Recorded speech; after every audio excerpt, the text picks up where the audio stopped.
welcome into another episode of the Pain and Panic Podcast. Adam Sheets, Chris Reynolds. As always, no guest today. Kind of boring.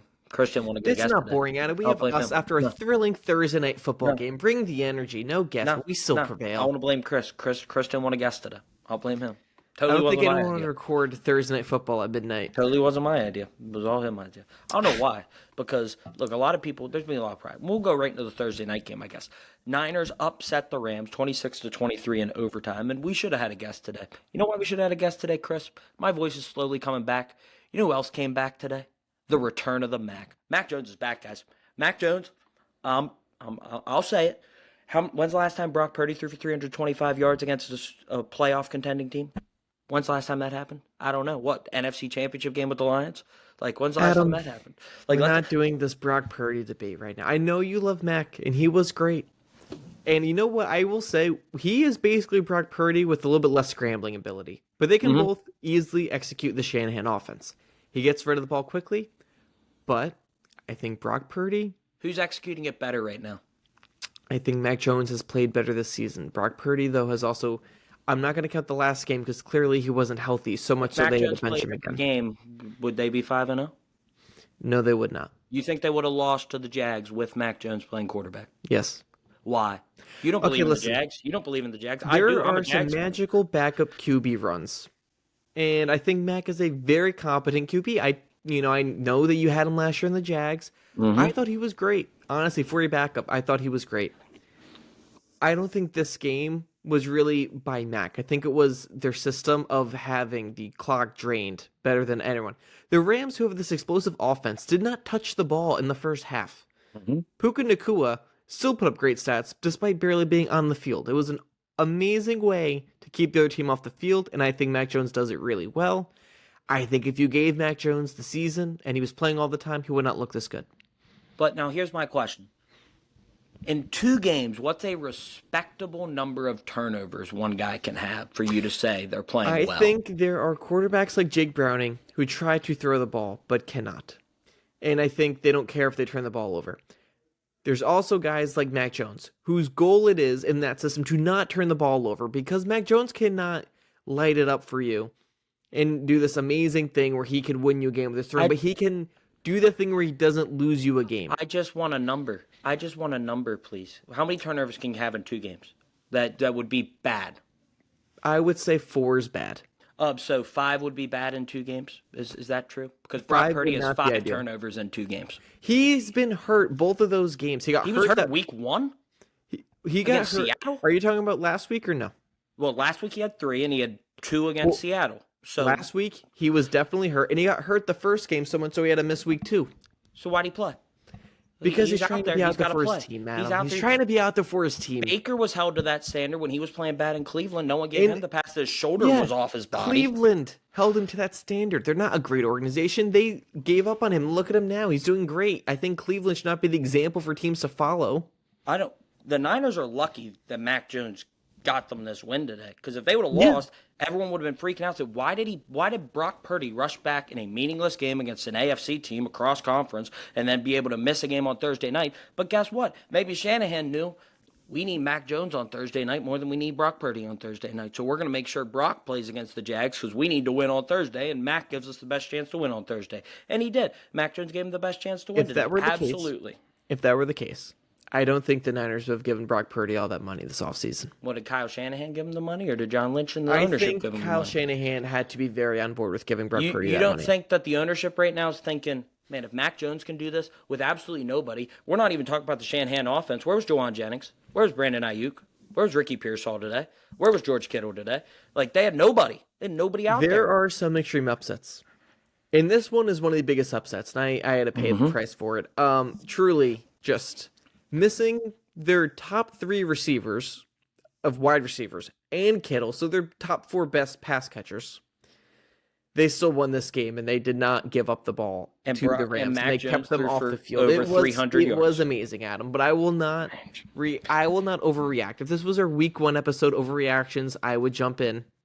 I'm not doing that. I like Brock too much. I think he's an actual good quarterback. Well, he was bad last year when the guys were hurt. and he's been off to a bad start this year. Mac Jones comes I in with think less Brock help was than solid any. last year. I think Brock was fine last year. Yeah, but did Brock Purdy never had that game missing those guys? He never had that game. Brock, I think, has had very good games. Did he have that game last year when Brandon Ayuk wasn't playing and all those guys? No. Yes. When? He has, What he has game? had. Look at his game logs. At the end of last year, he was doing really well. I mean, he might have had Kittle, but it's hard to find games where he has no one. This was one of the most extreme cases of a team being injured. And they won. Give credit where Mac Jones got him I'm a giving win. credit. It was an incredible performance I by don't the know. Niners. I think Mac Jones overtook Puka for the thumbnail. I spent so long making Puka looking like a god from Hercules with that glow on him. Which he didn't even have his best game today. I know that's the scary thing, Adam. He catches every ball. He gets every first down. Well, screen passes help, yes, for sure. True, but he's not only catching screen passes. He is catching every ball. He's getting every first down. And he is ascending. And I think when guys, like when you come into the league like Jamar Chase and Justin Jefferson, it's like, all right, they're going to be a great receiver and you want it to happen. But when you're Puka and you're drafted late, or Amon-Ra St. Brown who was drafted late, and you're not like this tall, lanky guy that makes crazy like highlight catches initially, like it's hard to like jump in your mind as they're the best receiver. You look at Puka and he doesn't look like Jamar Chase or Justin Jefferson, but I think he might be in that tier with those guys, and it's really weird to think that. But I think Puka Nakua's stock right now is an all-time high, especially after last week's game. It is, but And I will this say week he continued it. I will say one thing. He is with the most receiver-friendly quarterback maybe in the history of the NFL. I think the Matthew Stafford and the Rams are the best team in terms of force feeding their best players. Well, he did it And in I think Detroit, if you are too. a number one receiver like Calvin Johnson was with Stafford, Mm-hmm. now Puka is like Cooper Kupp was back when he had a triple crown season. Puka's now replicating that season that Cooper Kupp had. Stafford and McVay know how to get you the ball. Mm-hmm. Yeah. However, I'm not going to count that against him because Well, no, when we saw them try to do this with Cooper Kupp, he was unable to. And then Puka came out. Wait, hold up. You just say he was unable to do it with Cooper Kupp? Did they not win a After Super the first Bowl? year when Okay. Cooper Kupp got older, got the injuries, he wasn't physically able to do it, and then in came Puka to the Well, yeah. rescue. Yeah, that's what you do. Your guy gets Pookie, old, pookie, you draft Puka. new guy over the top, and that's how you know you. Well, I don't think they drafted Puka expecting him to replace Cooper Kupp. Well, I don't know. They might have. We don't know what that He was draft a room pretty looked late like. pick, and Cooper Kupp at the time was There's elite. been a lot And of then- late round picks that have been good. Julian Edelman has a Hall of Fame case. I and know, he was but I a don't think seventh you round make pick. your fourth round pick or whatever Puka was thinking they could replace their Triple Crown winning wide receiver. Well, he definitely's overachieved, yeah, but Yeah, I'm just saying, I think he far exceeded every single person's expectations of what he Yeah. could be. they And drafted him. he's probably one of a few guys that could put up this type of season. Yeah, maybe. I mean, there's a lot of guys that have done stuff like this. I mean, he's not like this isn't like historic. Like we're not looking at the numbers like But this is even the when first time these we've ever seasons seen happen, this. they're like the best season of a very good player's career. They're not like replicated seasons. This is like the outlier above everything else. Like Russell Westbrook had a great career, but obviously that one MVP season was like way better in every stat than his normal stats. Yeah, I think that's what we're seeing. we could. You got to stay healthy because he does get freaking killed. Adam, as we know, we've talked a little about fantasy football, and I stayed away from Puka because he is notorious for getting like drilled harder than anyone and being injured all the time. But then he always plays through it, and it's really tough. But he misses a lot of games, and he gets hurt a lot. If he stays healthy, I think we're seeing Jamar Chase 2.0 from last year. Yeah. Look, we talk about the real storyline in this game because we joked around with Mac Jones and all that stuff. But the real storyline in this game is the Rams have a problem, dude. They have a serious problem. How do you get an extra point blocked after having the 2 kicks blocked against Philly? How do you have another special teams miscue to get a kick block that basically cost you the game? Because they would have been 23-21. They could just need it 3 times in the red zone and kick the game-winning field goal. And they missed a normal field goal. So they missed an extra point and they missed a field goal. So that's 4 points left on the board. And when you go to overtime, that means you would have won the game if you made the extra point or you made the field goal. Yep. It's really frustrating, especially when you're 3-1. The other team in your division's 3-1, but they are weak. They literally, as we talked about, missing their 4 best pass catchers, and they're also missing their second best defensive player, maybe best with Nick Bosa. It was purely a Christian McCaffrey getting him the ball, letting him create, and Mac Jones playing smart, getting the ball out quickly, him getting drilled anyways and playing through it. It was an incredible performance Shout out by a Kendrick team. And Bourne. now that division's a lot closer than what it looked like it was going to be before the game. Shout out Kendrick Bourne. Shout out Kendrick Bourne. Yeah, he needed a bounce back game. Yep. Hey, by the way, if you're this such believer in Brock Purdy, why do you think the division race was over? Because I thought Brock Purdy was hurt. Yeah, he is, but he'll come back. Like, he's not done for the year. He'll be back probably next game. I don't even know what his injury is, because he has the same turf injury. toe. I know, but Joe Burrow has turf toe, and he's coming back in December. So I'm just confused that, Brock like, didn't need surgery. I know, but I just don't know the level of turf toe. I'm not in there seeing his status. But after seeing last week, I'm like, all right, Brock doesn't look right. And I think that's concerning, especially when you don't have Ayuk or Kittle or Bosa. Brock's going to play next week. You sure? Yes, because I think that's the reason he sat out this week is he's going to play next week. Plus, if he doesn't and Mac Jones wins another game, I'm going to be unbearable on this podcast if Mac Jones wins another game as a starting quarterback, especially because you know they play next week, right? Who do they play? They play Tampa on the road at Tampa. Got flexed into the 425 slot. Mac Jones beats Tampa on the road. Ooh, we're going to have an interesting conversation then. Oh, boy. We'll see. I'm guessing that Mac Jones will eventually return to normal. That's what they said about Sam Darnold, but he's still slinging it up there in Seattle. I think he met his moment in the week 17 game against the Lions last year? Last game of the year, and then the playoff game. Second to last game of the year. No, they played the Lions for the division on the last game of the season last year. They lost and then played again. Went to the Vikings in the playoffs and lost again. He lost back-to-back games to finish the season. If you say so. I know so. I thought it was second to last week. I was in Disney at that time. Yeah, no, the Lions. That would have been the last week of the year if you were in Disney, dude. Because I was first in week Universal. But January 6th was your first day. It was before that. Yeah, but that would have been that weekend. Yeah. And then, that's the last weekend of the regular season. Okay, well, we're getting That's the last. But you don't believe me? We see the Niners, we see the Rams, and we see a loaded NFC West. That leads us to our first real fun segment, Adam. We're going to go through, say, our best division and worst division in the NFL. I'll let you go first. Who's your best division so far in the NFL? I'm going to take the NFC West. I actually will. I think the depth of the NFC West is important. And the other thing, not many people look at this, but I do when I look at a division. Who have you lost to? You look at the Niners have lost to the Jags. Of course, Chris is saying they would have lost that game anyway, whether Mac Jones played or not. And the Jags are 3-1, so you got to give credit where credit's due. They have that loss. The Rams have lost in division to the Niners, and they've lost to the Eagles, who are undefeated, who are maybe the best team in the NFC, potentially the best team in the NFL. The Seahawks, they've lost. Who'd they lose to? They lost to the Niners, and I believe that's it. I think the Seahawks only have one loss. And then the Cardinals have only lost to the Niners and the Seahawks. So you look out of division, they've been really, really strong. They're not losing to the other divisions. Most of their losses are in-house to other teams in the division where one team has to lose and one team has to win. And I think you look at the top of the division, I think the Rams are a legit Super Bowl contender if they figure things out. That offense can play. I think the Niners right now, you have to respect them at 4-1. If they get healthy, potentially make a move. You know, we talked about Trey Hendrickson, see what they can do there. Of the Seahawks, you got to give credit where credit's due. Sam Darnold, that team keeps winning. Jackson Smith and Jigba is playing unbelievable. And that defense is really good. Mike McDonald in year 2 has really turned that defense into a formidable opponent. And the Cardinals, of course, are the team you're looking at. But when your worst teams, the Cardinals, who are 2-2, you have a good argument. They got the Titans this week, so obviously a must-win game for Arizona. And their 2 losses are in division. So I think the NFC West, the overall depth of the West and then that top structure, I think there's a lot in there. I know who you're going to take, and they absolutely have a say. But I think right now, I think there's a lot of divisions vying for that spot, and I think the NFC West does have a legit argument. I hear you.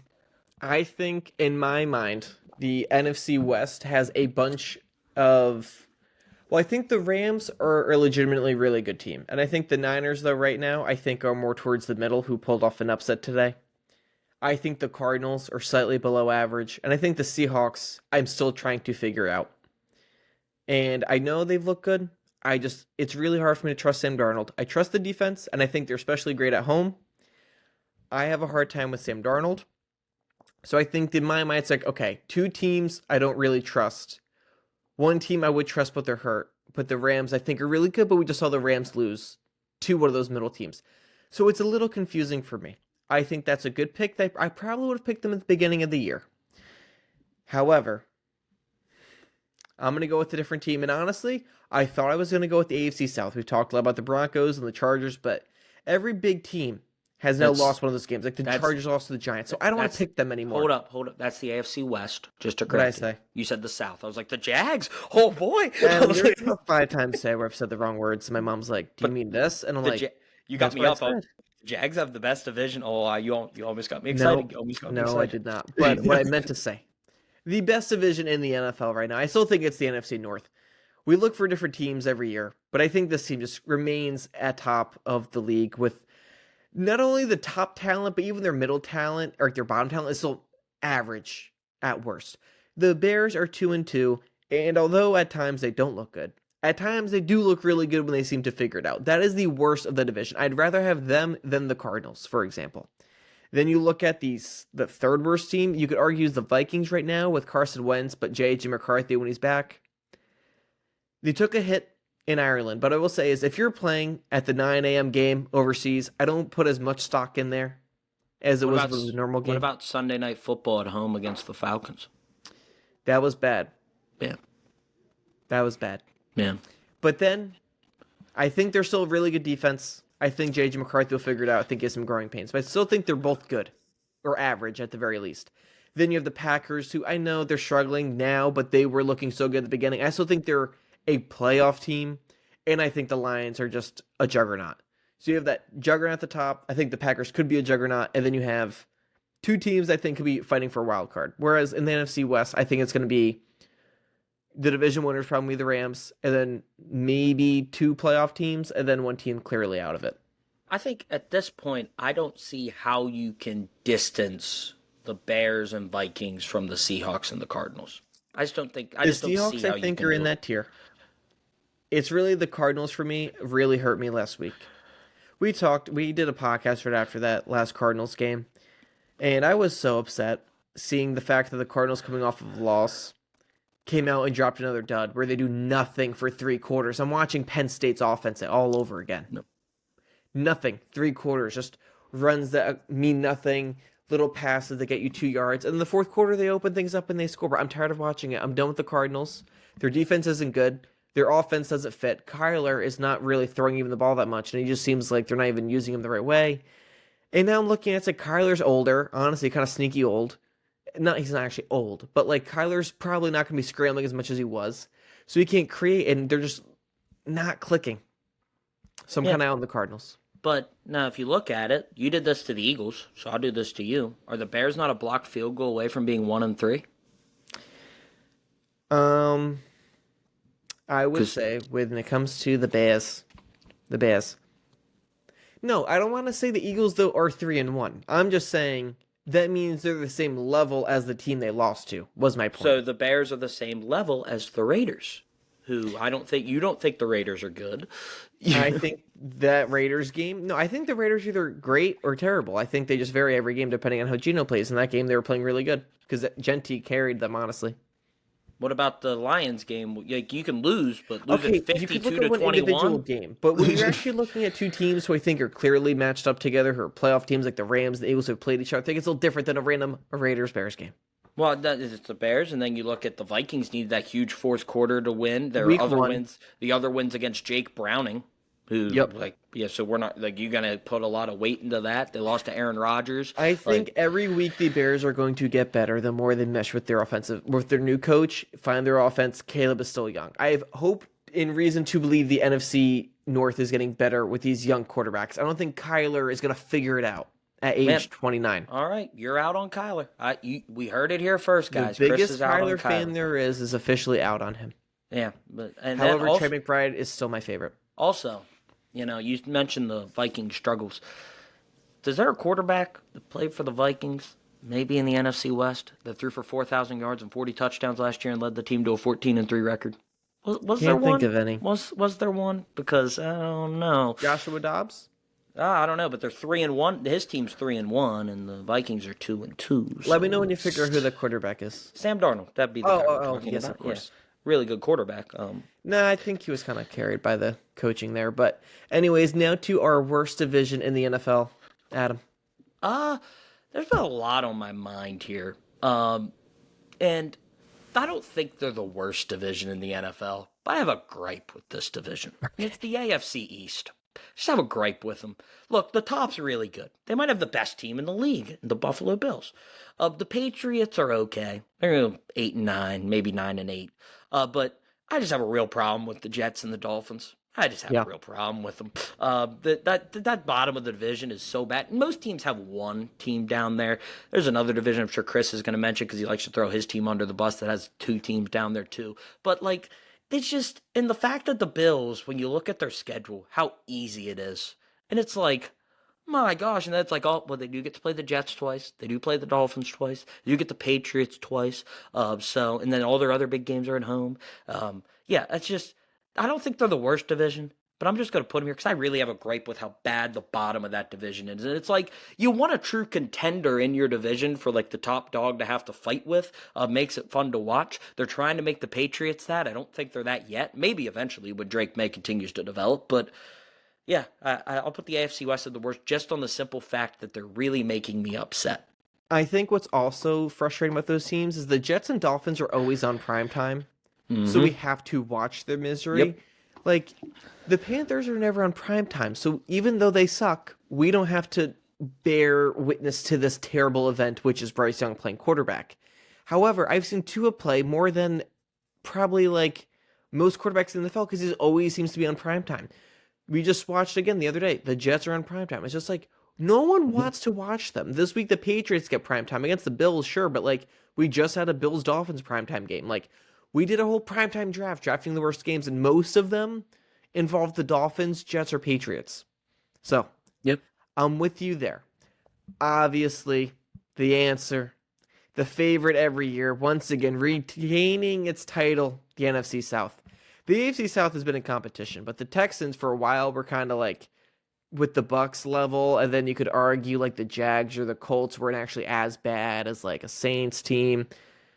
However, this year's NFC South clearly has taken the title. The Colts are back to being good. The Jags are good. The Texans are surprisingly not that good, but they've also played a lot of division games, so whatever. The NFC South has the Tampa Bay Bucks, who I think are a good team just right now, are very injured. They have a Atlanta Falcons team who had to change things up because they got destroyed by the Panthers. And then you go to the Panthers, whose only win was against the Falcons, and the Panthers are atrocious with, I want to say, the worst, like a bottom tier NFL quarterback. He's on the level of, I actually think Spencer Rattler might be better. He's and then not. leaves us to the Saints, where you have the team that moves the most, and they play fast, and they have a style, and they haven't won a game yet. I think they looked well, like they seemed like a competent team, but they're just not making the plays that, you know, those winning teams make. They're not getting those crucial first downs, those crucial drives to win the game at the end, which I'm fine with as a Saints fan. I want us to get a good pick this year, but the Saints cannot figure out a way to win. The Panthers cannot figure out if Bryce Young is terrible or actually somewhat decent. The Falcons, honestly, have a lot of offensive options, but it just seems like something doesn't click, and it seems like Penix some games might just completely disappear. And you have the Bucks, who I think both of us like very much, but right now I think they're pretty weak compared to where they'd normally be. Yeah, I'm not going to argue with you very much. Bryce Young's better than Spencer Rattler, though. Like, stop that. Do you Like, really think Bryce Young's better than Spencer Rattler? Yes, because I watched Bryce Young win a game. So, and I watched him. I don't watch Spencer Rattler thinking he's losing the Saints games. Last year, Bryce Young had a great stretch that's better than any stretch Spencer Rattler had. His one stretch at the end of last year was good. Yes, was one more stretch than Spencer Rattler's ever had. That's what I'm saying this year, I haven't seen anything from Bryce Young. I saw actually the first two games of this year, Bryce Young was worse than Spencer Rattler. Yes. Game 3, sure, he was better. Game 4, I thought Spencer Rattler looked good against the Bills. Yeah, but you know, you got to give Bryce Young credit for He has being one able win. to. Yes, that's one more win than Spencer Rattler That's has in nothing. his entire career. That's a field goal away. A field goal. It's 30-0 is his win. Depends. Each game's different. I'm just saying, like a one game could literally be the difference of like a point. Okay, like it's not like Yes, but and also but in Bijan this- was throwing touchdowns to the other team. It wasn't like an offensive masterclass by in Bryce this Young case, and company. In this case, it wasn't just a win. It was a 30-0 win. This wasn't a 1 point on a last second field goal. I'll was give a you Bryce Young having one more win than Spencer Rattler, but I don't Yes. think that's much. I think right. I think the Saints. I think your organization would take Bryce Young over Spencer Rattler if they could. I So, disagree. If Bryce Young wasn't a number one pick, he'd be gone. well, yeah, but he is a number one pick, so he's not gone. That's the point. He's going to be. He's going to be a good backup quarterback. But teams will take chances on Bryce Young. I don't think many teams after the Saints are taking a chance on Spencer Rattler. I think I'd rather have Bryce Young for the definite future or I'd rather Spencer Rattler than Bryce Young for the future. No. I would. All right. You actually don't believe it. Okay, so don't draft a quarterback and keep Spencer Rattler for another No, year. because you I want to think do Spencer that? Rattler is in the same tier as Bryce Young. I just think Spencer Rattler's better, but they're both bad. But you've seen more good from Bryce Young than you've seen from Spencer Rattler in his career. I've seen more bad from Bryce Young than Spencer Rattler. Well, you've seen a lot more Bryce Young than Spencer Rattler, and there's a reason for that. I'm saying this year, I think. Well, yeah, Bryce 4 Young's games. Low lights has been worse. Yeah. How many Bryce Young games have you actually watched? I'm a red zone fan, and So none. no full games of Panthers because they're playing with like 8 other teams on. How many full game Saints have you watched? Not a lot, Adam. Exactly. I think I watched one like on my laptop with Red Zone, and then the other ones I watched with Red Zone because those games aren't worth watching. You should want to watch your team play. I still don't I understand that. watch all the games. I'd rather watch good when teams the Jags play. went 2-15, I still watched. Like, you want to watch your team. Like, I if you're see my team. I will watch and read things, but when the actual game is on at 1 o'clock, I'd rather see what's happening in the other 8 interesting games than the one bad game that my team is playing. You could do what you just said you did every game, Yeah, Like, but then I usually just it's just a lot. I'd rather just watch Red Zone. All right, now I'm we've starting been to think you're arguing not a lot a fan. this episode. I'm starting to think you're not a fan. That's all I'm finding out. I'm starting to think you're not a fan. Stop it. I'm not going to be running out here with my Saints jersey when they're 0-4. Casual fan. That is not true. That is offensive. I am not going to be a Saints diehard watching every game when they are 0-4. Well, people are going to watch them this week. The people still go to the games. They want to watch. They're fans. I'm a fan, but I'm not going to miss out on the other good games happening. Then no loyalty. Loyalty at all. It's been a fiery episode. Now we're going to go to another topic, which is going to lead to us more issues because I see some of your list already. Top 5 receivers in the NFL. This was sparked by Puka Nacua, who I think in my mind has entered that top tier of receivers. You're saying you think there's more than 5 guys in that top tier. I really think it's I think there's a clear top 5. That's why I thought 5 was a good number. We'll go back and forth with our 1 spot, 2, then 3, then 4, then 5. So I'll say my number 1 first. I think he has to retain it. I think Jamar Chase, after winning a Triple Crown, he was phenomenal this year. The only reason why his stats are down is because his quarterback went from Joe Burrow to Jake Browning. Yep. Since you took Jamar Chase number 1, just because I think they're both number 1, I'll take Justin Jefferson. I think they're both right there. So I'll do my 2 right now too. It's Jamar Chase. I think they're both they're right next to each other. I think they're both head and shoulders above the rest as talents. I think the other guys are more productive just because of situation, and Justin Jefferson's working with a new quarterback. Jake Browning, of course, now playing for Jamar Chase.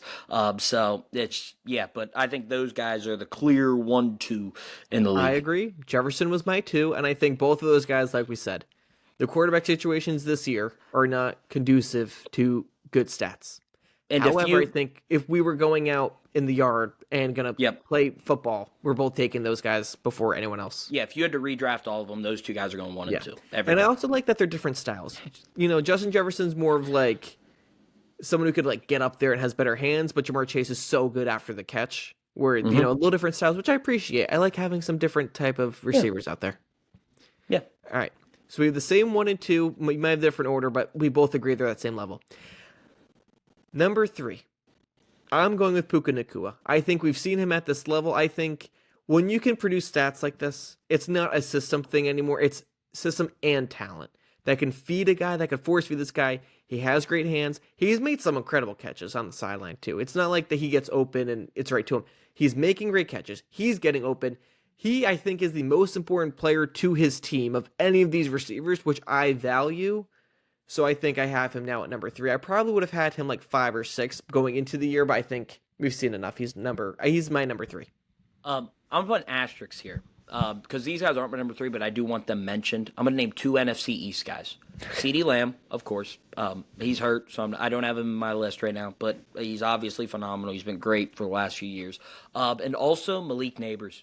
I think if he stayed healthy, he would be slowly continuing to rise up these ranks up towards ACL. So it's gonna be tough to see. You're talking about a guy who's had bad quarterback play for him, but he continues to produce. I mean, that guy. So I think the sky's the limit for him. I think Jackson Dart showed some good things that's going to allow him to eventually take that next step next season. But he's just a guy. I wanted to mention him. I'd love to mention Brian Thomas Jr., but I'm not going to do it. Adam, if he continued what he was doing last year, he'd be in my Yes. top 5. I'm letting you know. Yes. No, but I'm with you. I'll put Puka at 3 right now. Like I said, I don't really have a set top 5. Like I think a lot of my guys are depending on situation is so important for receivers more than any other position in the league. So like, But you gotta know be in who the the right good spot. ones are. Yeah, I'm gonna have a guy on here that you're not gonna have on here for that reason. But situation I think is so important. But yeah, I'll put Puka in here. I think there's like 8 to 10 guys you could make arguments for to be a top 5 receiver, and I think a lot of GMs would agree with me on that. That there's 8 to 10 guys they would take and be able to win with. If you're going to eliminate CD Lamb, then I think there's a top 4. And then I think there's a big drop off. These guys are S tier, then I have a drop off. I'm interested to see who else you have. So those are your honorable mentions, but you had Nakua at 3. Yeah, I'll put him Okay. there for now. Yep. Okay. Mine number 4, and I feel bad because this guy has every year produced at an elite level. And I feel like there's nothing he could actually do more, but we just don't look at him the same way, despite this, output, which is Amon-Ra St. Brown. Last year was when he had less receptions, but more touchdowns than ever. And this year, Amon-Ra St. Brown leads the league in touchdowns. He has been phenomenal for the Lions. He is their clear passing option. And I know there's a lot of, and here's what's also interesting. There's a lot of mouths to feed, and he still is by far the best receiver, and statistically, he still gets his numbers. So I have Amon-Ra St. Brown. Number 4, I would have him as high as Puka, but I think Puka just gets relied on so much more because the Lions have a great run game. They have Laporta, and they also have Jameson Williams. Yeah. We'll say about the touchdown thing. He does get a lot in the fact that Dan Campbell really likes to run up the score.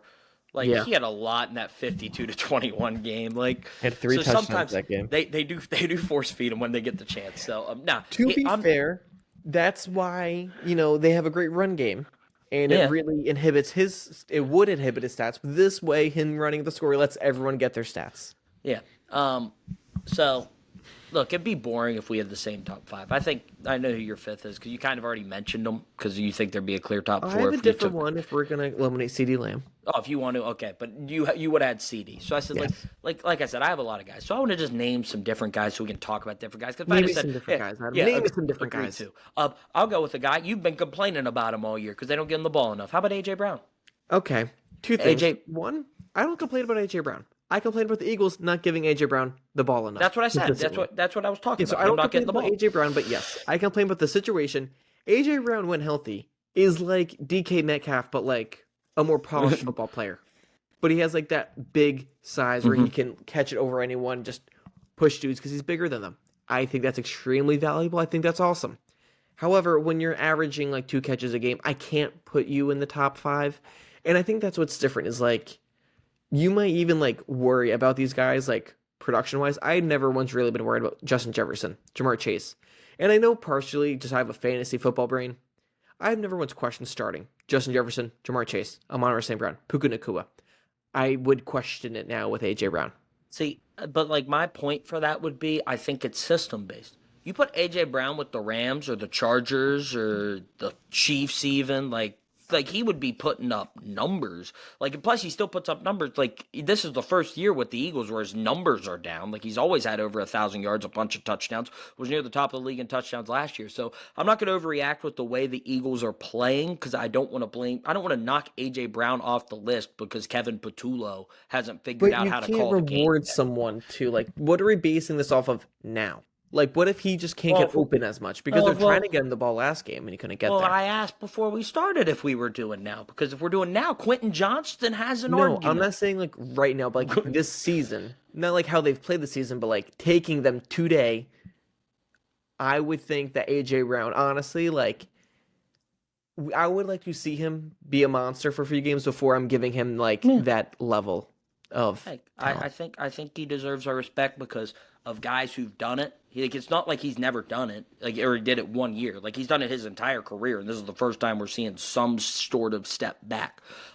So I want to give him credit. Plus, he did have that monster half against the Rams, monster half Yeah, on the he had comeback. one half of football. Yeah, but I'll tell you now, there's a lot of teams in the NFL. If AJ Brown comes on, everyone's calling and saying, "Can we get him?" I guarantee you that. All right, my number 5 would have been CeeDee Lamb, but we're saying he's injured right now, so we don't really want to pick him. But if I could pick CeeDee Lamb, I think that's when there's a clear drop off. Then I'd have Puka Nakua. That's where I'd other guys like, or not Puka Nakua, sorry, AJ Brown.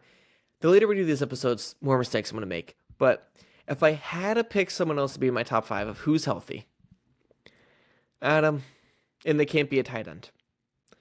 I really want to pick a guy that I rationally love. You're not But picking Jacoby Myers, are no, you? not him. Okay, thank I was goodness. thinking my new favorite, but the person I want to pick, I think needs to prove it a little bit more. You can't That pick being, him at Egbuka. You can't pick him at I know Egbuka. that's what I'm saying. I can't. So I'm gonna go with someone else, and I'm gonna use your argument now against me. I think Garrett Wilson, if he was in any other system, would clearly be a top Mm-hmm. 5 receiver. He has every single one of his touchdowns is the most difficult touchdown I've ever seen scored. Against the Dolphins last week, he had to reach around the defender, make the catch. Last year, he literally had to make a Spider-Man catch, and it was phenomenal. If they could get him someone who could really get him the ball and a competent team, and they thought Aaron Rodgers would be the solution, but that didn't work, but not his fault. I think Garrett Wilson, talent-wise, would be number 6 or number 5 in this scenario because CeeDee's hurt. So Garrett Wilson comes in at number 5 on my top 5 receivers. I really think he's that level. I think he's... When you look at these guys that seem to be in tough situations, I think of him, I think of Chris Olave, and Drake London. And they both came out of the same college in the same draft class, and Well, all Drake three of them... London didn't. But Drake London didn't come out of the same college. Drake London wasn't from Ohio State. But Same draft class, that's what I meant.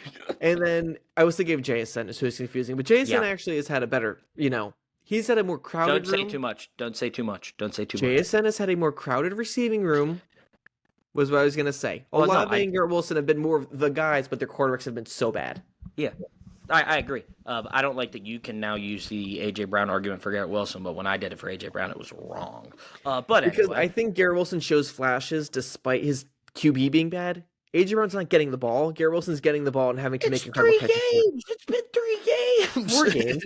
4 games. Well, he had one game where he got the ball and he had 100+ receiving It yards. wasn't even 1 game. It was 1 half. How Well, many that games do we counts. have to wait until the season where people could stop saying we're overreacting? What's our rule on that? Well, my first thing would be A.J. Brown's not going to get the ball till the Eagles lose a game because they're not going to change till they lose a game. So I think he's lose. gonna request a trade before that. Well, they could just say no and just make them sit there. But I don't I know. don't think they're gonna do that. It could be interesting. But the reason I kept saying don't say too much about JSN is because he's who I have. I have Jackson Smith and Jigba. You know he ranks second in the league in almost every receiving stat right now. Yeah. He has been phenomenal this season with Sam Darnold. He's finally the number one because they got rid of DK Metcalf and Tyler Lockett, and he's finally starting to flourish. Like you ask a lot of people around that Ohio State camp, he was really, really underrated during his college career. He has one of the best college receiving games I have ever seen in my life in the Rose Bowl, which was the last real game he played because he was hurt the next season in our lineup. That's when Marv took off that next season. JSN has been absolutely phenomenal. I really like watching him play. I think he's a really good route runner. I think he's very versatile in a way some of these guys aren't. Where you line him up in the slot, you can line him up outside. He's a great route runner. He gets open against a lot of different coverages. So, and I think he's really ascending into his game. So, like I said, I think a lot of guys are there. I think receiver, it's so fluid. You see guys come in, you see guys come out all the time. There's Like guys who Brian had great. Thomas Jr. Exactly. Had a great year last year. He's not having a good year this year. I think it's always real push and pull. Remember, a lot of people are like, a guy that would have been on this list 15 years ago. Wes Welker would have been on our list, but not many people would have said Wes Welker is one of the best receivers in the league. But absolutely, production-wise, he would have been. I think Jackson Smith and Jigba is ascending into the league in the top tier, and I think he deserves to be mentioned here as one of the guys. I think that's a valid. I think there's a clear tier of guys like this where it depends on the situation. There's more ups and downs. Drake London, for example, I think is also a guy very talented. Last year, looked pretty good depending on how the quarterback was playing.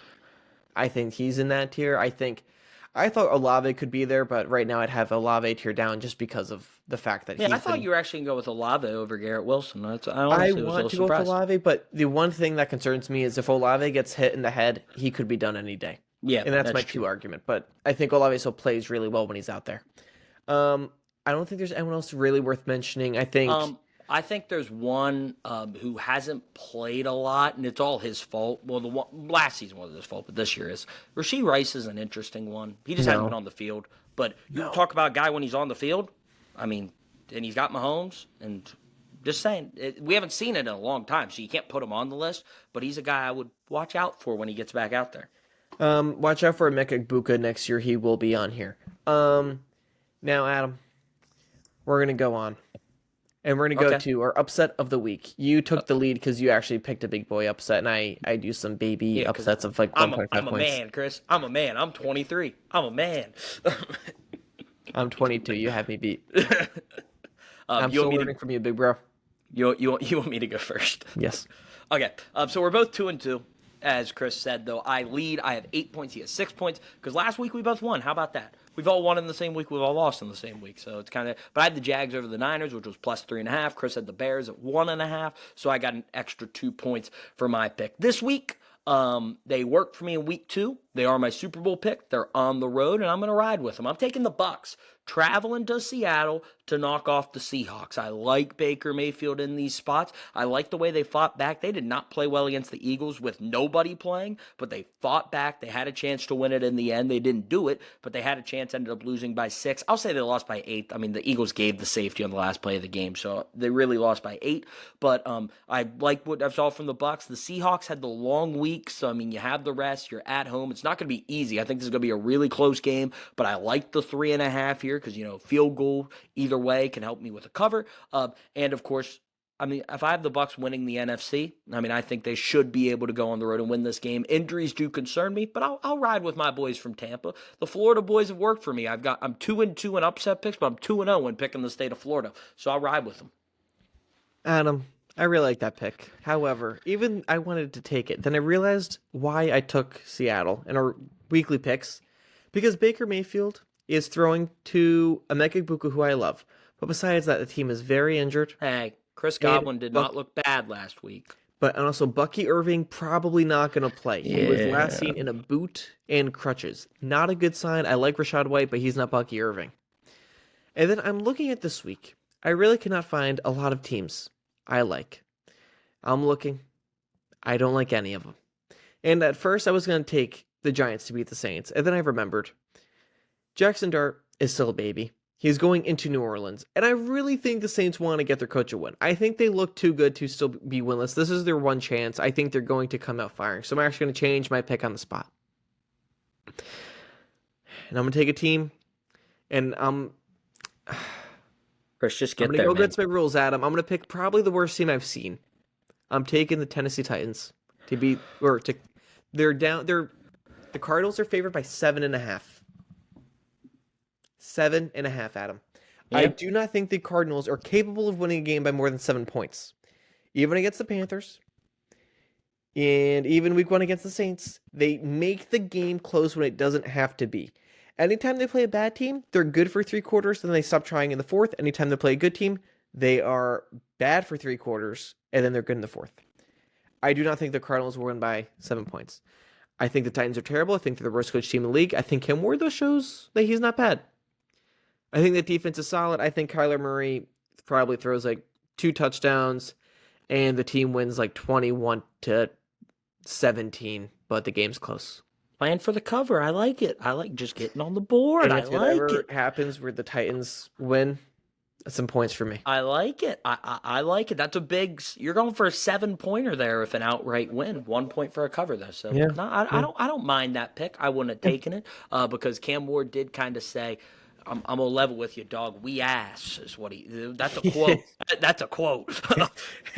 One of the best lines I think I've ever seen from a player. And he wasn't even like trying to dog the team or anything. He was just genuinely saying the state of the team. Yeah, I he's respect not it. wrong. He's not wrong. But now we're right. going to fly through our weekly picks. Adam, I'm actually starting to hate this segment because I was so good early on and I am on a terrible roll. Well, you're only 3 games back, so calm down, buddy. No, it's more than that, Adam. when I used to do this segment on a radio show back when I was young, and I was phenomenal. Once I actually had a perfect week, and it was amazing. I cannot right now pick any game. It just seems like every game to me, I just seem to pick wrong on. But we're gonna do it anyways. Adam, we both picked wrong on Thursday night. Yeah. 49ers at Rams. We both picked Rams. I do want an asterisk extra. I would have took the Niners if I knew Mac Jones. No, you're not playing. getting any asterisk. No. First game on the docket, London game, Vikings versus the Browns. The Browns are technically home, but they're actually not home because this is in London. Yeah. You want me to go first? I got a lot to say on this one. Sorry, I know you wanted to go quick. It's not happening. All right, so Dylan Gabriel's making his first career start, which means someone was complaining about it. That man was Shadur Sanders. And I'm actually going to defend him a little bit. Okay, so Shadur is not moving up the depth chart. He's going to stay the 3. Joe Flacco moves to the 2. I actually think that's the right decision for now. Now, if this is the rest of the season, I think it's wrong. But I think it's if Shadur's not ready, if Dylan Gabriel gets hurt, someone has to go in the game. And I think Joe Flacco would be the guy makes sense to go in the game. So I understand what Kevin Stefanski's doing. But when Shadur was asked about this, I don't know if you saw this. I saw. But I didn't hear anything, but I saw. No, I honestly thought the audio was broken first. He was pantomiming, if you didn't know. What that is this. It's that. So for the people listening on podcast, I apologize. I was just mouthing words. But he did that. And look, he was reportedly he was taking a shot back at Rex Ryan, who basically told him to shut up, sit in the front of the room, do all that. And look, I'm all for taking shots at Rex Ryan and like doing all that. Like that's who Shadur is. And I also don't think that's what Rex Ryan meant. No, but he did that. But like my problem with Shadur is like this is the stuff people were reportedly worried about. And he's really like adding fuel to that fire. So it's not a good look. I don't know why it's so hard for him just to say, happy for Dylan. Hopefully he does a good job. I'm just doing everything I can to get better and help the team win. Don't know like why it's so hard for him to say that. But he's being himself. I respect him for it. Like I said, Shadur most likely is going to get a chance to play this year. This is the type of stuff that maybe makes you worry that maybe he doesn't. And that concerns me because I don't like Shadur Sanders. Like, I'm not a Shadur Sanders guy, but like I would like to see him play because it'd be interesting to see. But I'm rooting for Dylan Gabriel. But with all that being said, Dylan Gabriel against a Brian Flores defense. The Vikings have been there now for over a week because they were in Ireland last week. I'm taking the Vikings here. I don't know who's playing quarterback. I think it's still going to be Carson Wentz. J.J. McCarthy's still doubtful. But, yeah, I think in this game, I think it'll be low scoring. It's going to be ugly. An ugly game across the pond. I said it wrong. I said over the pond last week. Across the pond. How dare you? Over in London, the future home of the Jacksonville Jaguars, the home away from home. But the Vikings get the win here. Just don't. It's a tough spot for Dylan Gabriel, so I'll take the Vikings. Adam, have you seen Chad Powers yet? I have not. I've really been avoiding it because Chad Powers was made at Penn State, but he plays at Oregon. I hate that too, but you know what? The beginning of the whole show, like in the trailer, so I'm not spoiling anything, is that he blows the game for Oregon. So I actually enjoyed that. I enjoy that, so it doesn't bother me. Yeah. I watched it, and I think we should start doing some like Chad Powers reviews at the end of our podcast. By the way, I love this show. Okay, well you're gonna have to wait till Peacemaker ends. I just watched episode listen, 7. There's only 2 episodes out right now. Okay. Yeah. When he's joining this new team, spoiler alert for anyone, it's not a huge spoiler, but when he first joins this team as the walk-on, they're saying he has to compete for the starting job. Mm-hmm. And he's trying to not be like the cocky, arrogant guy that he used to be. So he's trying to be like, blah, blah. So the kid who's helping him out is saying, you have to try to be like, what's your attitude? And he goes, I want to, beat him for the job. Like, I want him to eat poop, like kick his butt is what he says. He goes, no, you have to try to be his friend, blah, blah, blah, blah, blah. And I thought, like, no, that's stupid. And when he goes to the coach and he says, like, oh, what do you think of whatever? He goes, I just want to be his friend. And then the coach was like, I want you to kick his butt. Like, I want you to come in as a backup and trying to be the quarterback. I don't want you to, like, be the, I hope he does well. I want you to come in there and want to win the job. I'm fine with Shadur Sanders not saying that he wants Gabriel to do great. I'd be fine if Shadur says, I don't agree with the choice. Wish them the best of luck. I'll be ready when they need me. I'd honestly respect a cocky, arrogant answer more because I know if he says, I hope Dylan Gabriel does well, I know that's false. Look, I don't care. You're the quarterback of the team. You have to be the quarterback. Jalen Hurts, Dak Prescott, like you can learn a thing or two from those guys just saying what needs to be said. Because guess what? Now it has the other guys looking around the locker room like he doesn't have our back. Like if I'm a receiver, I'm like, Shedeur don't got our back. Like what are we doing? If Shedeur says, "Oh, best of luck to the team. I hope it helps us win." Okay, but like, I don't want him to be like, "Go, Dylan." I want him to want to be the quarterback, and I'm fine with him. Jackson I Dart don't did like that. the Look miming. what happened with Jackson Dart. Jackson Dart said, "I hope Russ plays well. We're just trying to win games every week." And now guess what he's doing? He's starting. I think though it's clear that Jackson Dart, who was taken earlier than expected, the Giants traded for him early in the first round. He knew he was going to play, whereas Shadeur's like we don't even know. Funniest thing, by the way, Shadur Sanders almost went to the Ravens. He said no. The Ravens I right now, know. Lamar just got hurt. Yeah, Think that Shadur would be playing right now. It might still be Cooper Rush, but well, I don't know. They might have just stuck with Shedeur because they might have just assumed Lamar wasn't going to get hurt. So they were like, "We'll just stick with Shedeur and not have three quarterbacks." Like that could have been a I possibility. think Shadur might be playing if it was him on the But Ravens. he didn't want to go be a backup. Yeah, interesting. Bad decisions. Look, I don't feel bad. Like the people advising Shedeur, he is getting some bad advice from people right now. And Yeah. Next one, Texans at Ravens. you're taking Lamar... the Vikings, right? I don't think we ever got an actual pick. Oh, yeah, You're I taking picked the Vikings as well. Yeah, all right. Yeah, I'm not picking Dylan Gabriel in his first start in London. Also, kind of a cheap advantage. The Vikings have been across the pond in Ireland, but they've been there for a week. Jacksonville had this, was it last year, 2 years ago? They used to always do this because the Jags love playing over there. Yeah, so. it is easier when you're there for the week, compared to flying in earlier in the week, whatever. So I think that's a huge advantage for the Vikings. I'll take Vikings. Next one, Texans at Ravens. No Lamar, it looks like, for this game, and a whole bunch of other injuries to the Ravens. Adam, thoughts? This was going to be an interesting pick for me because this was Texans really good defense, really bad, really struggling offense versus Ravens really good offense, really, really bad defense, and what was going to give. So I thought it was going to be a fun game to watch that could eventually have led to a Ravens blowout. But now that Lamar's out, I think it's an average offense and a really bad defense versus a really, really good defense and average offense that did play decent in the fourth quarter against the Titans, so I think the Texans get it done. I think this is going to be a low-scoring, ugly game, just like I said the Vikings-Browns was going to be. I think we're going to see a lot of Derrick Henry, a lot of running the ball from the Ravens. It's going to be the game plan, but the Texans are pretty good on the defensive side of the ball. They're more good against the pass. They're a pass defense team because their pass rush is really good and their secondary is loaded. But no, I'll take the Texans here. I think CJ in these type of games where it's don't make mistakes, just manage the game. He's been really, really good in these spots, and I think he gets it done. I have to take the Texans. And there was a time in my life where I could just look at the team with Derrick Henry and convince myself they could literally just run the ball the whole game, never give it back. And I'm not saying this because of the fumbles, but Derrick Henry has not had a good game really since week 1. I thought he looked good for a little bit. Against the Lions, but then he didn't do much after his touchdown run. And then he had the fumble at the end. And I think right now the Ravens are struggling. I think Derrick Henry's frustrated with the fumbles. And I just think he doesn't look, as good as he was, even though the line was blocking for him really well. I do want to say something. He did not get the ball against the Chiefs.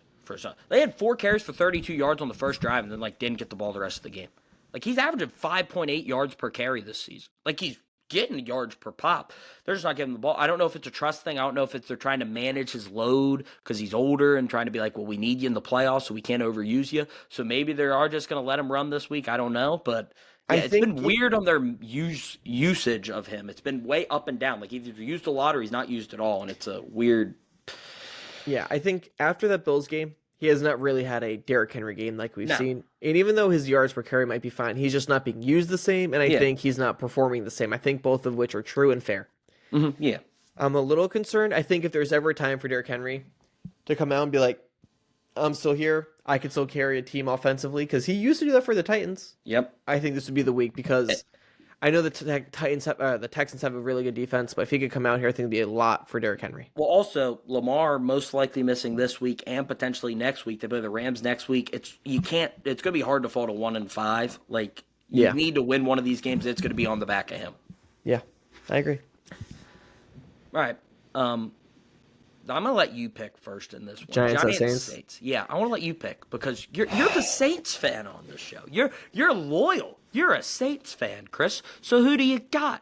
In Mercedes. What is it? Still the Superdome? Mercedes-Benz Superdome? Is it sponsored No, by wait, what is it? Caesars? It's Caesars, I think. I thought they changed it again. They No, it change it was so much Mercedes, then down it there. became Caesars. I honestly, dude, they've changed it, and then now like Mercedes is now Atlanta, which Mercedes-Benz is Atlanta, yeah. but that bothers me because for years that's what I knew Yeah. New Orleans, but I think it's Caesars It's now. still the Superdome, so we'll Yes, call it the the Superdome. Superdome. I'm yet to go. I really want to go. My issue with the Saints game is I feel like it's actually going to lead to a Saints victory, which I don't want to happen. Jackson Dart I picked against last week, and he proved me wrong.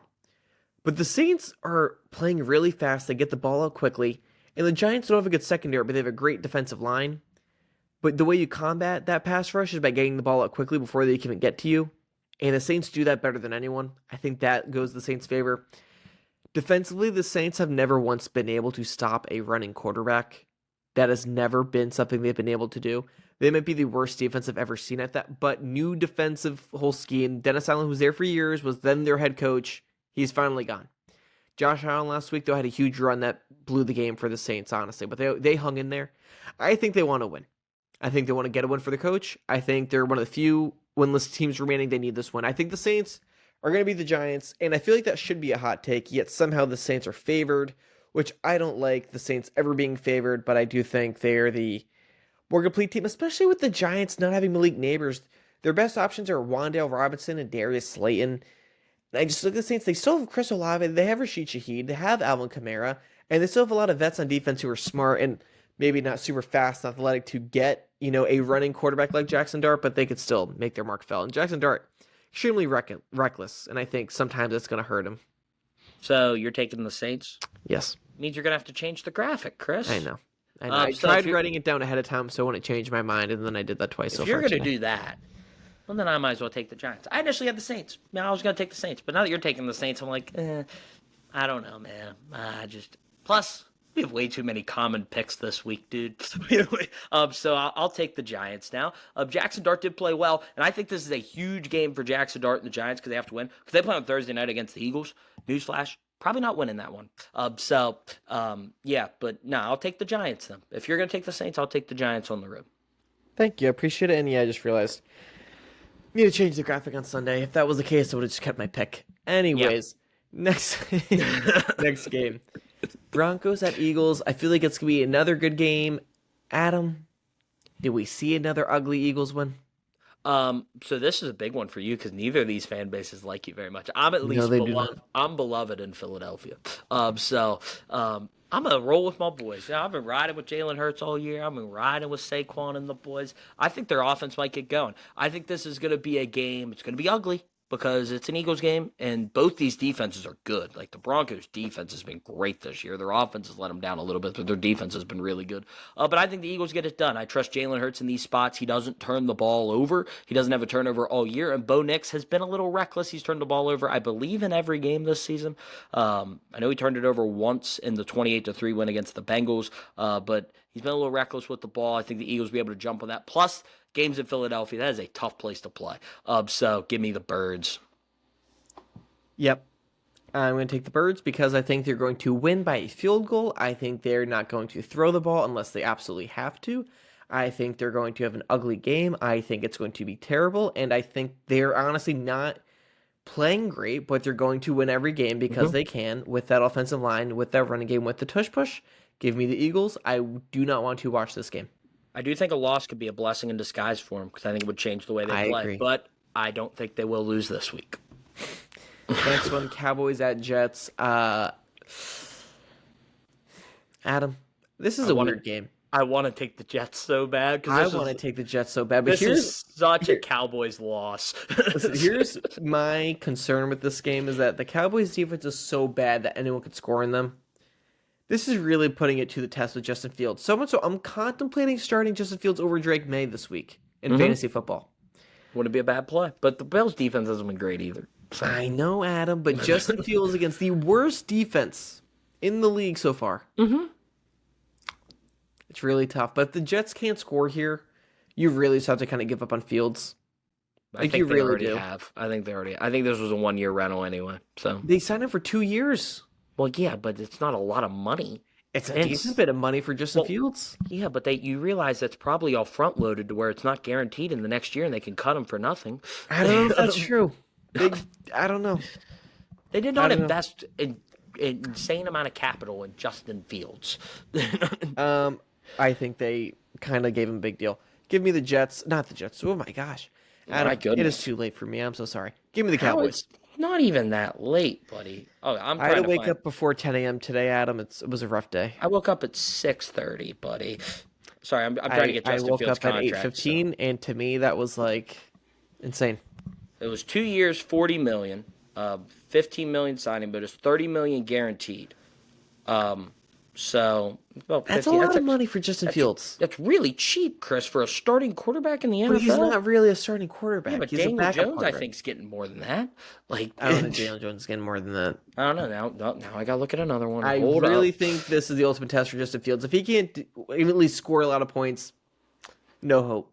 No hope. Daniel I'm taking the Jones Cowboys. was 1 year, 14 million. So he's making $1 million less, and he didn't have the Called extra it. year. And no big signing bonus and He had no 6 million guaranteed. signing bonus. But A lot um, less of a signing bonus and I'm guaranteed taking the money. Cowboys, even though this is such a Cowboys loss. They I just know. played really well, which means they I know. completely fall back down in the Meadowlands. But I'll take the Cowboys here. I think that offense is really good. They were humming last week, and I think they're going to be able to do the same this week. Plus, Jets on a short week. They played Monday night on the road. Yeah. I don't know how we're ready at now. We're at, and this episode's flying. All right, next one. Raiders at Colts. Ashton Genty coming off a big game after once he went back to his old stance, but against the Colts, who coming off a loss. I'm going to make a bold claim here. The offensive rookie of the year is playing in this game. And his name's Tyler Warren.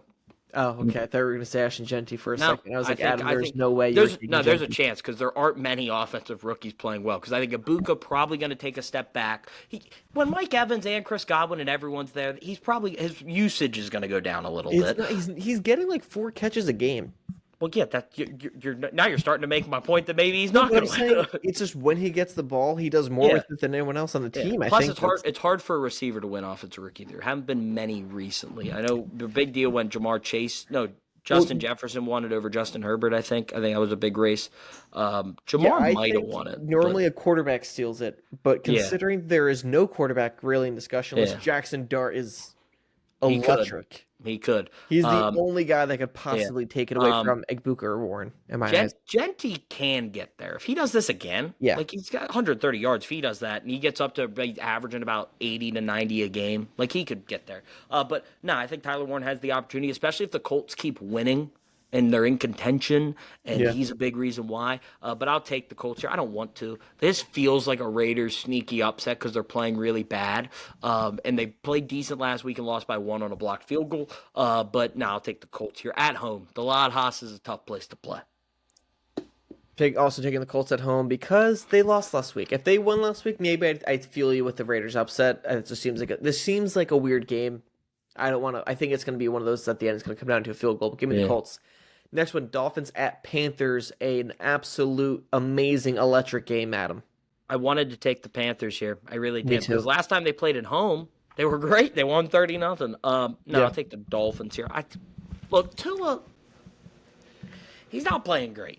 But outside of the Colts game, he hasn't been absolutely awful. Like, he played a good 3.5 quarters, but then through the horrible interception against the Bills, he wasn't horrible in the game against the Jets. Like, he can manage Patriots, games. same thing. Just bad turnover at the end. Like, he can manage games really well and do things like that, especially against bad teams. He's usually able to do it. I don't think the Panthers are a good team. I think the Panthers had to do a lot of soul searching. I mean, they just lost 42-13 to the Patriots. I mean, that's a tough bounce back for you guys after winning 30-0, just that emotional swing from that.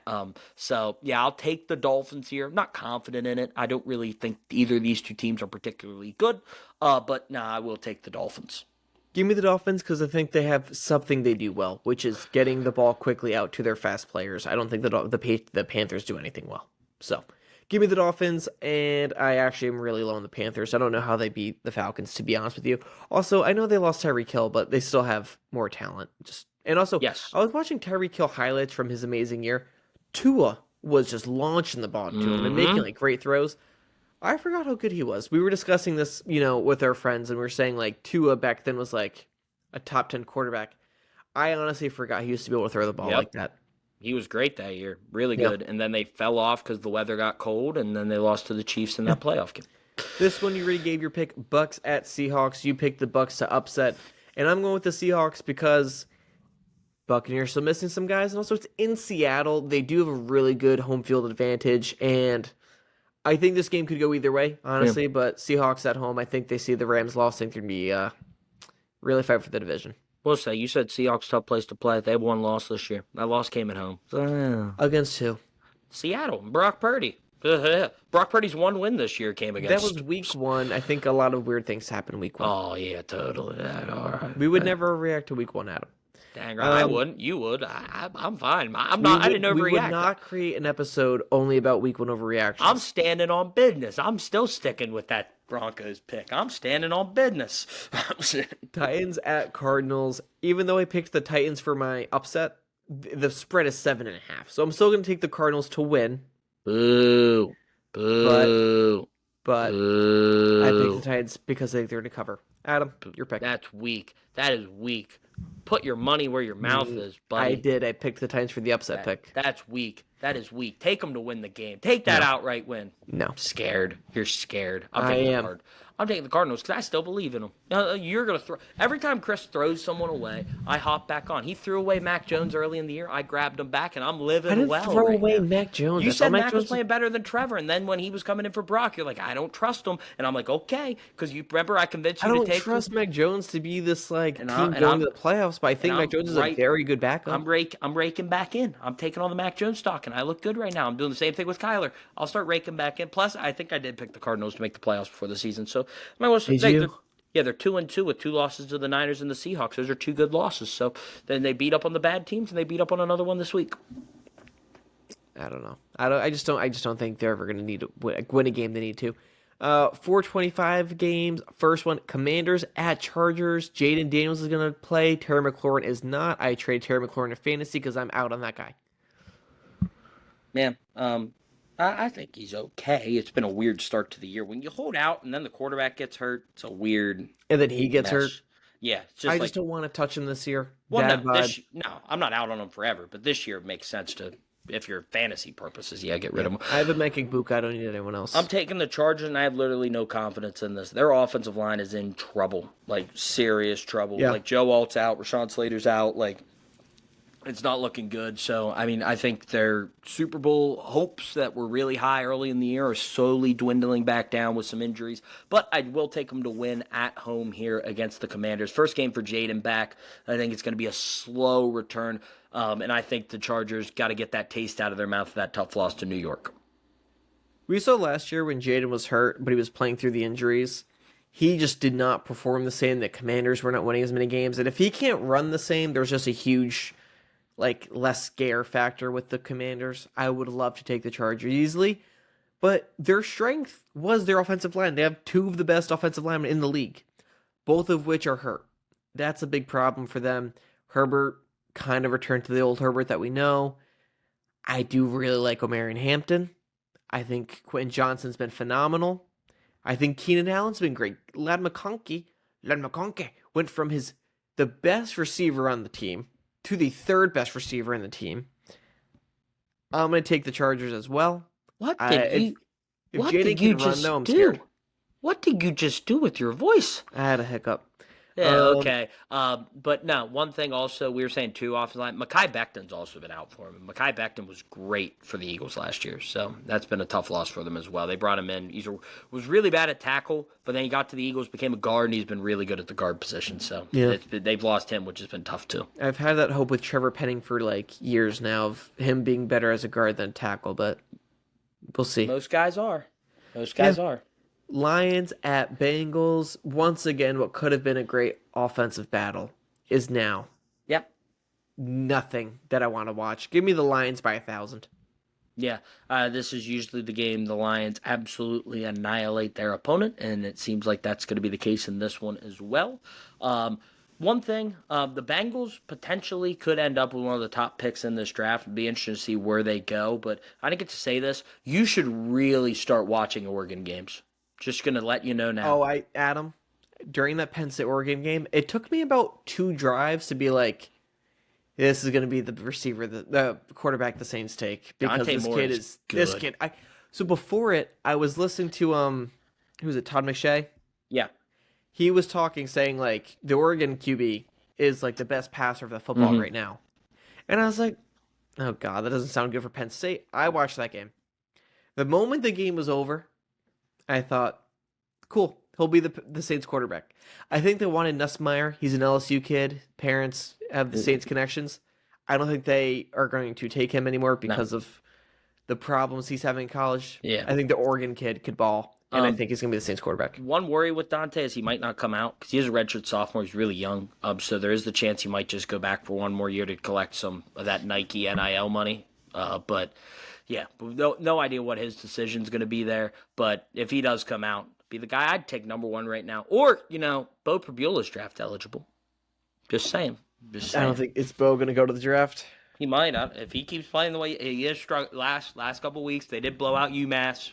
Numbers are going down a little bit. Defenses are figuring them out. We're going to have to adjust. Going to have to regroup. That's what we do at Mizzou. And he's going to be okay. But, no, I'd take Dante Moore right now. He'd be my number one quarterback. All right. Well, Sunday Night Football. Patriots at Bills. The battle of Josh Allen versus younger Josh Allen. I'm kidding. I don't really think Drake May is Josh Allen yet. But that's been a big talk of it all. However, I think we are both going to agree, Adam. See the light with me. Agree with me for once today. The Bills. Chris, we've agreed on almost every pick. What are you talking about? I know.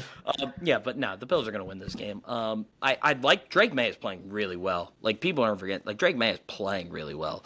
So you got to give him credit for that. They have no skill position players. Stephon Diggs' revenge game though. First game back against the Bills for Stephon Diggs. Is it even revenge though? Because I feel like he liked Josh Allen.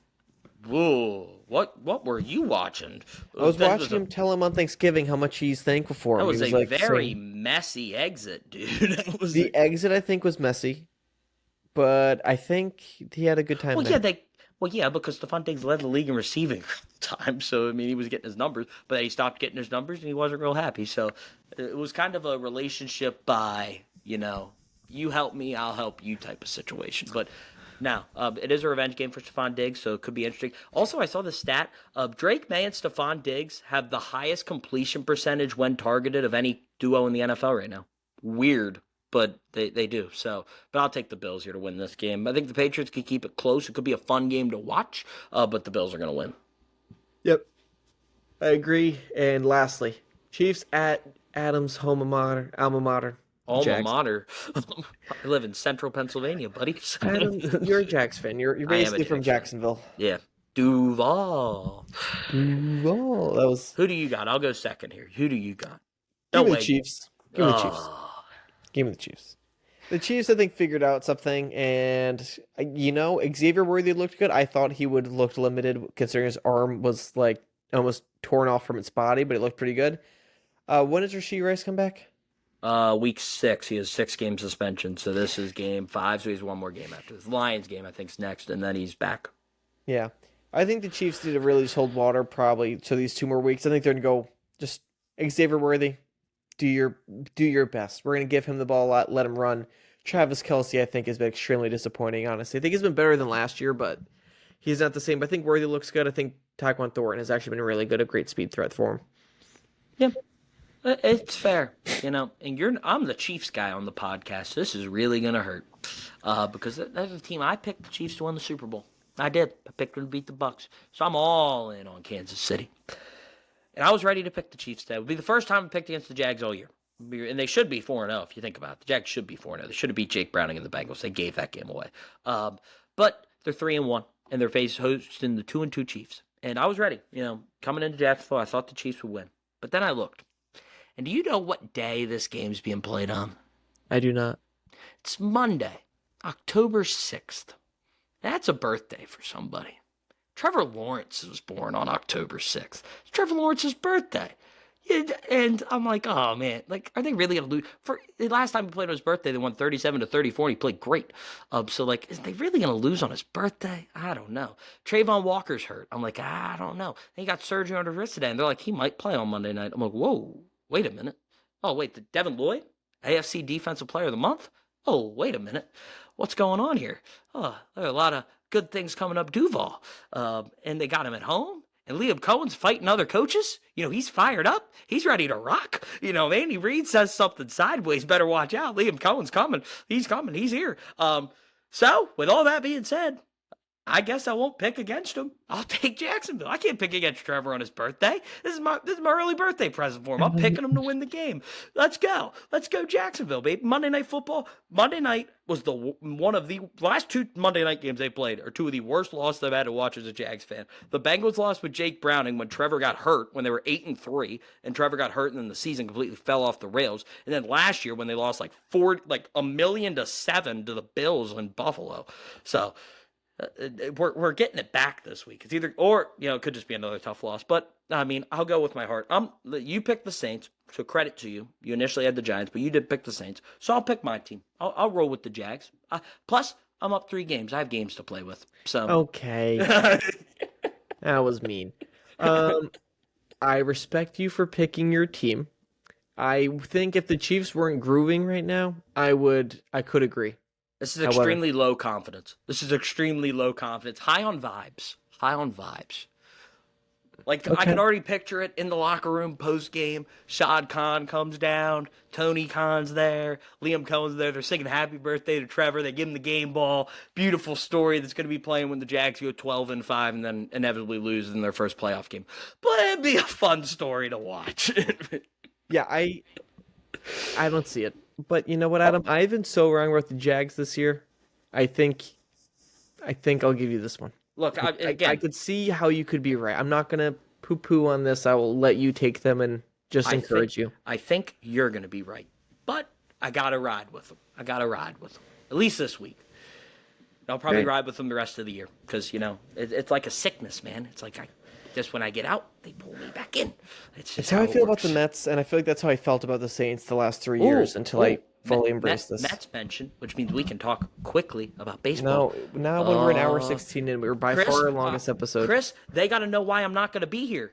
I may not be here on Sunday. Like they got to know. They're going to be like, "Where's Adam?" Oh no, Chris kicked him off the show. He's all upset because we argued on Friday. What are we doing? But I'm going to Toronto. My Blue Jays, the 1 seed in the American League, hosting the Yankees. I'll be there for game 2. I'll be present. I have no confidence whatsoever. I think they can win, but the Yankees are the team that's either going to score 10 runs or score 2 runs, and I don't know which Yankees you're going to get. But who are you rooting for in that series, Mr. Met? Never. The only team I could ever think of not rooting for over the Yankees, Phillies. Might just be the Phillies and maybe the Braves, yeah. Yeah. Maybe the Nationals. Any division. I think. No, I'd root for the Marlins. Maybe like Phillies, Braves, You'd Nationals. root for the Marlins after what they just did to you? Not this year, but like in general. If the Marlins were like the normal terrible Marlins and they somehow made it 1 year, I'd be happy. But I'd be happy, but I wouldn't care. But I hate the Yankees, man. Yeah, I don't believe. I figured. I know Izzy texted you about trying to root for the Yankees for. I did not answer that for a reason because I would not. I'm just not going to do that. You're going to root for the Blue Jays. Welcome to the North. Hey, you want me to whip out my Toronto Raptors We the North shirt that I bought during the 2019 NBA Finals? Chris, if you want to wear that when your girlfriend's here. Oh, Chris's girlfriend's coming this weekend. She is. But if you want to wear that when your girlfriend's here, go right ahead, buddy. I mean, it's a Canadian reference. I don't think that makes any sense. It is. I have a Raptors hat, but I also have Blue Jays stuff. That's what I'll be wearing to the game. But listen, it was a We the North. It was 2019. Kawhi was phenomenal, and I was all in on that Raptors squad. I bought that We the North shirt, and that is the most random sports shirt I own. I actually might have gotten rid of it by now, but I have a Raptors hat. My mom brought it back from Toronto one time. Mine's a shirt from when I was fat, so it still fits. Yeah, but Ben Palillo and I, we're going to be driving up to Toronto. We'll be singing "Oh Canada" the whole way there and hopefully the whole way back, or we'll be listening to some sad Billy Joel music. You're probably going to pass me, Adam. Probably going to pass me. Potentially. Nah, I'm a little bit out of the way. But yeah. If any of you made it to our longest episode, thank you so much for listening. That's not true. Joe and us went 127. Did it really? Yeah, baby. We're going long now. Our Long battle of form shorting the content. episodes has gotten worse and worse. Hey, I And had a short episode planned this week, and you added the receiver conversation. listen, the That's receiver on you. conversation was not the problem. The Mac Jones You 10 should have minutes known when Mac Jones won today that we were going a long time on my in boy McCorkle. the division best and worst team also took a while, and there was just I couldn't think of a weirder game to spend more time analyzing for a game that probably meant nothing between the Niners and the Rams today. But Hey, it's going to mean something. They're probably both going to be in the playoffs at this point, so hey. this was probably our most conversational podcast, and probably Yeah. one that I've made the most Yeah. mistakes on because it is later than normal. I had to wake up early, not for normal people, but for my standards, and everything's relative. We're having fun. We are having fun. I'm just It's a seeing good 3 of you show. right now, Adam. Make sure to subscribe to the channel. Subscribe to the channel. Make sure Please to follow us on social. check out our like, social media, all of our best clips. like the TikTok. Like the TikTok, watch the YouTube, watch the Instagram. Our social media pages, very proud of. Yeah, if you really want to help Chris out, go like the Eagles one. It's still got more comments than likes, and none of the comments are nice. Chris, that thing's got like 70 comments. I saw it today. There were still people commenting on it. I'm like, my gosh, this was 2 weeks ago. I cannot think of a better video to have made to make more people mad from a more passionate fan base. And, there are some things where I never want to be like the guy trying to annoy people on TV or whatever platform. But when I made that, I knew it was going to get Eagles fans mad, and it kind of made me happy. Yeah, I did have to comment on there to make sure so they weren't hating the pod. I said I had the Eagles at 2. I had them as the second best. Thank you for defending yourself, Adam. And those people probably won't check out the full podcast. No, they do not. No, they do not. But you know what? They check out our short form, and hopefully it leads to people who enjoy our long conversations. Yeah. That's the point. That's why we do it, and we do it because we have fun, and it's fun. I can't wait for the off season. Gives me a purpose to watch football, or else I'm just sadly watching every football game. Yeah. So, and it's baseball season, and basketball season starting up. Hockey season starts up. Yeah. A lot going on. Great month of October. Right now, football's getting all the attention, and we're probably going to move to more things. Also, I think I've watched every time there's a football game on. I'm watching it, and if it's multiple games on, I'm doing Red Zone. Might have to break that rule on Sunday, Adam. We might have to change when we post. I don't know if I'm going to record on Sunday. Adam, as you said, you're going to Toronto. Yeah. We're going to have to figure out some other posting schedule or do something else with this episode, but we will figure it out. Here's what we'll do. We'll make a deal. If we don't post on Monday, which means we don't record on Sunday, we will post on Tuesday. That's when we'll post. Whether it's Tuesday afternoon, Tuesday morning, maybe. But we'll post on Tuesday. It's my last day with my girlfriend. Well, yeah, but she leaves Monday, right? Tuesday. What time on Tuesday? In the morning. In the morning? Okay, we'll record Tuesday afternoon if we have to. Okay. And so we'll post if Chris doesn't find someone to record with, or if he doesn't, you can go by yourself and make it a real quick episode and have some fun. I might do a full fantasy football episode. You could. I mean, I won't stop you. You do you, sweetheart. I mean, I'd love to record on Tuesday because we'll be celebrating a Jags win and hopefully a Blue Jays win. So, if this was last week, I might not have even recorded an episode after that terrible sports weekend we had. I had. I probably shouldn't have recorded. I was in no shape to record that day. Yeah. I'm still not 100%. But well, baby. We're gonna wrap this up for you sad souls if you're listening. I thought we could have got to 2 hours. I thought we could have got to 2 hours. Time to go to sleep. But thank you all for listening. If you made it this far, check out our social media pages, Pain and Panic Pod on Instagram, TikTok, and these will also be in YouTube Shorts, and it's also right next to the podcast, so easier that way for you. Thank you all for listening, and we'll see you next time. Hopefully just keep up, see when the episode comes out, but see you next time.